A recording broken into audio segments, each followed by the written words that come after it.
dizer Jesus é o seguinte: o Espírito Santo virá e habitará em vocês, mas ele revelará a vocês o seu conhecimento de pecado.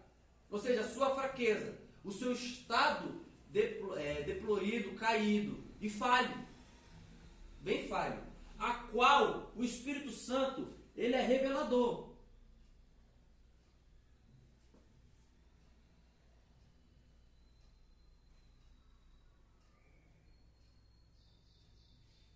Ele é revelador. O Espírito Santo, que é a terceira pessoa da Trindade, que ele sonda os corações, que ele conhece a mente, o trabalho dele não é perdoar pecados. Ele é Deus? Ele é. Ele é. Mas ele não perdoa pecados. Não.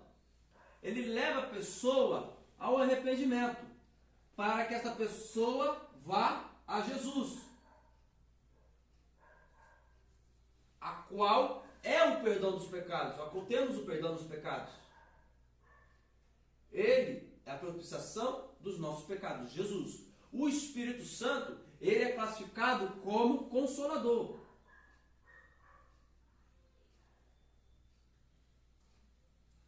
Por quê? No grego, Paracleto, que é Consolador, ele é o seguinte: ele leva a pessoa ao arrependimento, que esse arrependimento leva a Jesus Cristo, a qual ele consola, ele fortalece, e ele age na pessoa, como no caso do Paulo, na carta, se não me engano, Romanos e aos Coríntios também, ele fala: o Espírito Santo intercede por nós com gemidos inexprimíveis, ou seja, ele fala em nossos corações que somos filhos de Deus, a qual ele restaura a nossa esperança.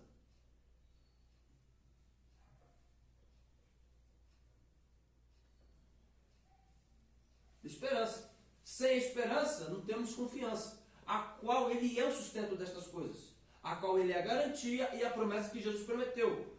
Ele ensina, ele instrui e ele orienta, como Jesus ensinou. Vocês ainda não podem suportar o que eu vou ensinar, mas o Espírito Santo virá e ele ensinará todas as coisas que é necessário vocês aprenderem. Na área da teologia, temos a palavra paracletologia, que quer dizer estudo do Espírito Santo. No grego vai ser agia pneuma, Espírito Santo. Agia santo, pneuma, Espírito, se eu não me engano. Agora, paracleto é consolador.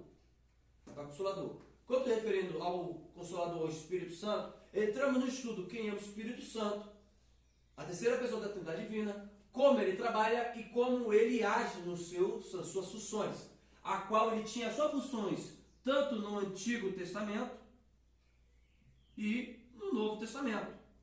Ele está nos dois testamentos. Ele é revelado como Espírito de Deus, Espírito Santo, Espírito de Jesus Cristo, Espírito do Senhor e Consolador. Antigo e Novo Testamento. A qual ele não pode sair, não pode ser rejeitado. Por exemplo, quando Saul ficou no meio dos profetas, o Espírito do Senhor o tomou. E ele começava a profetizar. A qual seria o seguinte: Saul profetizava e o povo perguntava: Saul estava além dos profetas? A qual o Espírito Santo dá o sentido da profecia.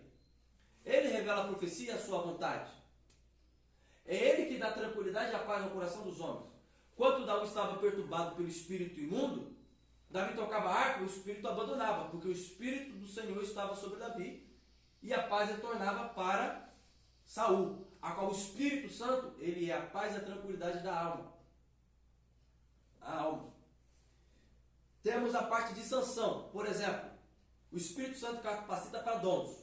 Quando Sansão precisava de força, o Espírito do Senhor o tomava. O Espírito de Deus, o Espírito Santo tomava a Sansão, a qual ele agia.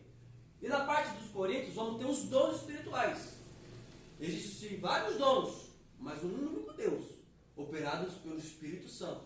O Espírito Santo concede. No dia de Pentecostes, quando eles falaram e clamavam e oravam em unânimes, a Bíblia fala que o Espírito do Senhor desceu como vento impetuoso e encheu a casa. Todos foram cheios do Espírito Santo. Ser cheio do Espírito Santo, no caso de Atos, foram capacitados a falar em várias línguas: egípcia, etiópia, hitita, grega, romana e por aí vai. várias, para que o povo entendesse as maravilhas de Deus. O Espírito Santo tornou a língua dos apóstolos e das pessoas como se fosse a língua como antes de Babel. A gente sabe que Babel, o Deus desceu e confundiu as línguas, dando origem aos vários idiomas na terra. Mas no dia de Pentecostes, como se fosse algo novo. Naquele dia de Babel, a separação, no dia de Pentecostes, como se fosse a reunião de novo, voltando à origem do único idioma, a qual todos entenderam e compreenderam. Aí falavam, entendemos eles na nossa própria língua, na nossa língua materna. Não precisamos falar em aramaico entre o povo judeu, a qual cremos no Deus único. Mas na nossa língua materna eles falaram as maravilhas de Deus, Israel que fez no meio de nós, e de Jesus Cristo. A qual esta maravilha, este sinal, a qual Paulo deixa claro, este sinal é para os que não creem, que estão fora. Mas para o que crê, o sinal é outro. Que o Espírito Santo, ele molda os corações. Quando nós somos batizados pelo Espírito Santo, recebemos poder e autoridade, como no caso Jesus falou lá em Mateus, em Marcos também. Em Marcos fareis obras grandiosas.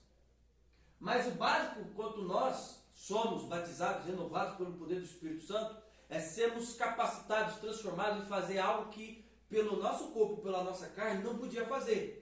Perdoar uns aos outros, amar uns aos outros como Ele nos amou e fazer aquilo que é certo.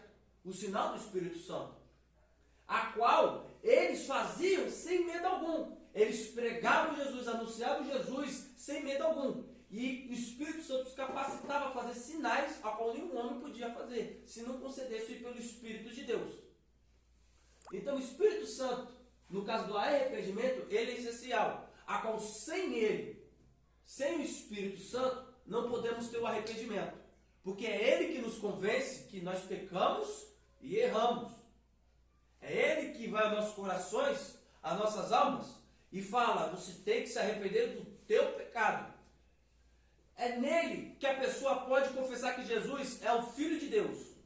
Ninguém pode se dizer cristão, ou confessar a fé universal, como o credo apostólico único, que Jesus é o Filho de Deus, se o Espírito Santo assim não agir nele. Como Paulo disse aos Coríntios, ninguém confessa Jesus como Filho de Deus se o Espírito Santo não o fazer, não o agir e confessá-lo. Porque pelo Espírito Santo, quando faz a pessoa reconhecer que ele, Jesus, é o Filho de Deus, o Senhor, ela automaticamente leva ao arrependimento, à confissão de pecados, a qual por Jesus temos o perdão. Vamos ter o perdão. Todo mundo entendeu até aqui? Sim.